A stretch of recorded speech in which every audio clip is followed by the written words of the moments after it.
Alright, Hubranxers, the gaming news is crazy for the past few days. So let's do some rapid-fire news today with the most relevant things that you need to know. We got new PlayStation showcase coming up next month.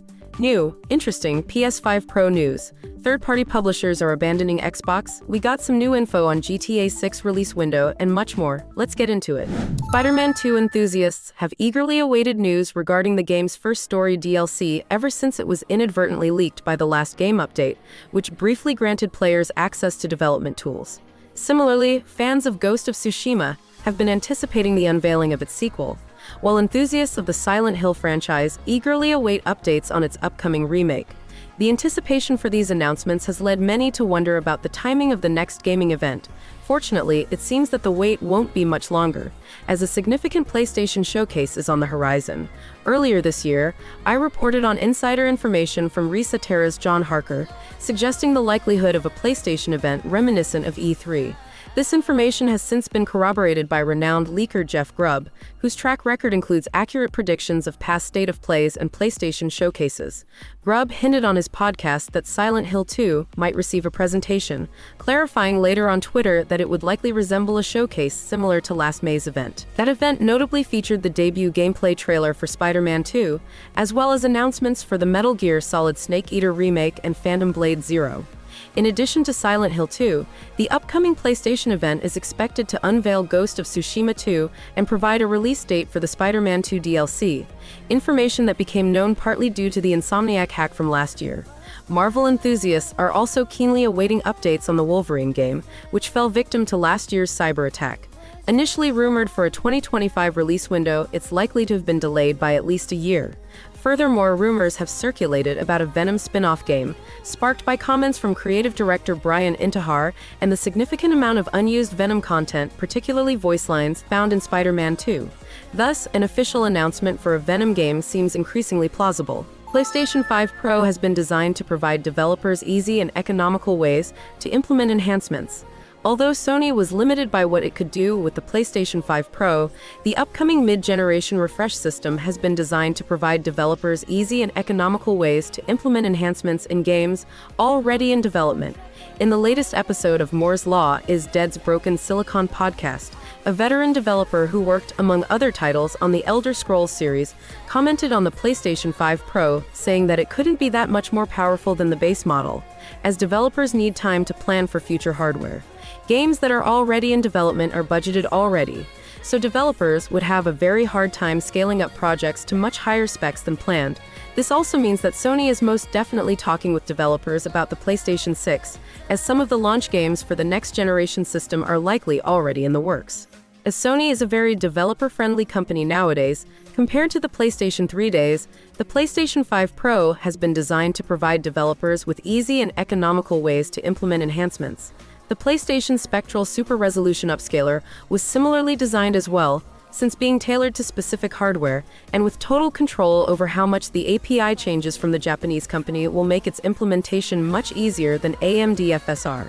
Last week, we learned more about the PlayStation 5 Pro Enhanced label, which will be granted to titles offering increased resolution, frame rate, and PS5 Pro ray tracing effects.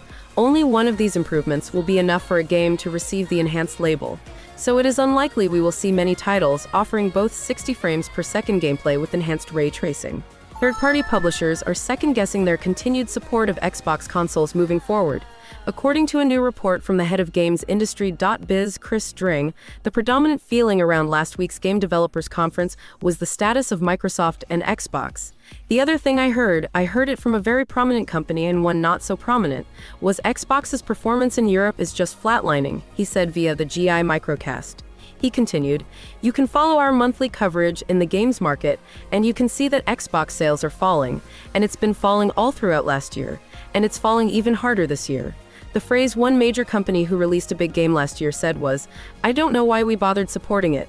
Lastly, it was mentioned that third-party publishers view the market right now as PC and PS5. One thing to note is that this report specifically mentions European sales.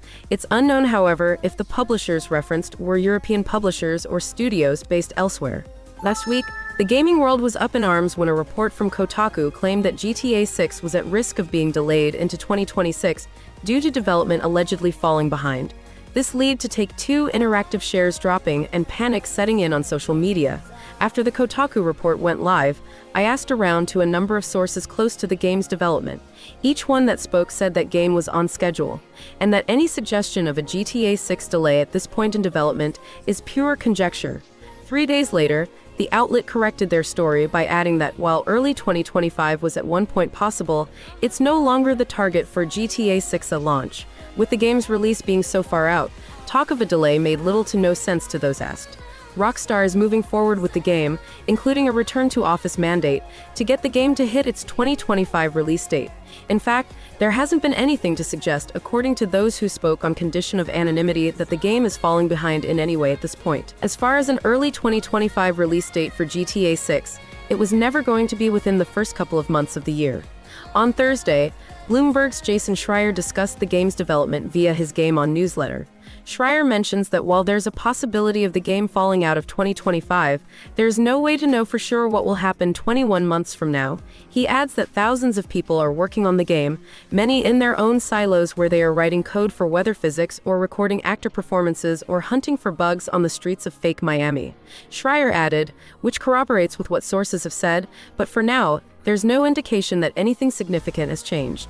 The reveal of the Nintendo Switch 2, or whatever the company plans to call it, is currently planned for June, according to a new report.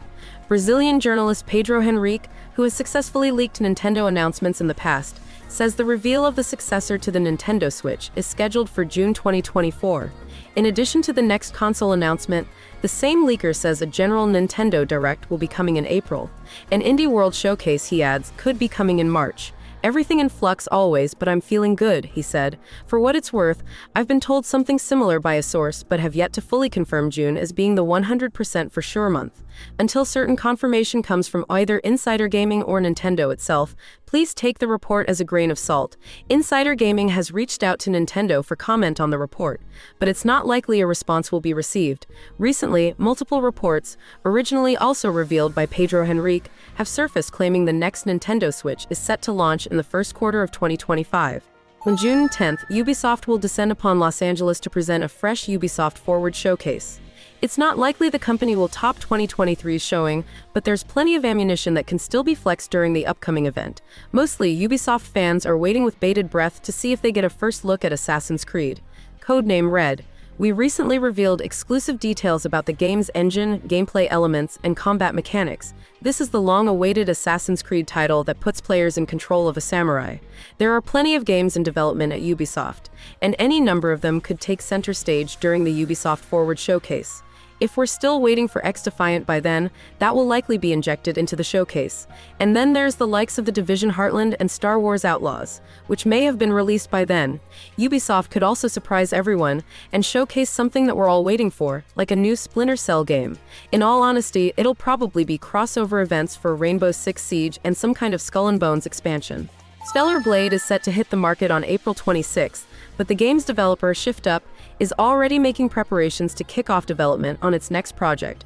Recently, a change was made to the company's website to include a reference to a new project that's penned as being a cross-platform next-gen project, suggesting it's a multiplayer title of some sort. On the site, there are a series of job listings that are tied to this unnamed project. A reference has already emerged to the developer's next project, which is unnamed at the moment. In the job listings that were found to be accompanying this project, a few details can be picked out. It's being built in Unreal Engine. It'll be available on PC, console, and mobile. It'll feature a range of creatures and monsters. It'll boast stylish action scenes. It'll be a story-focused RPG game.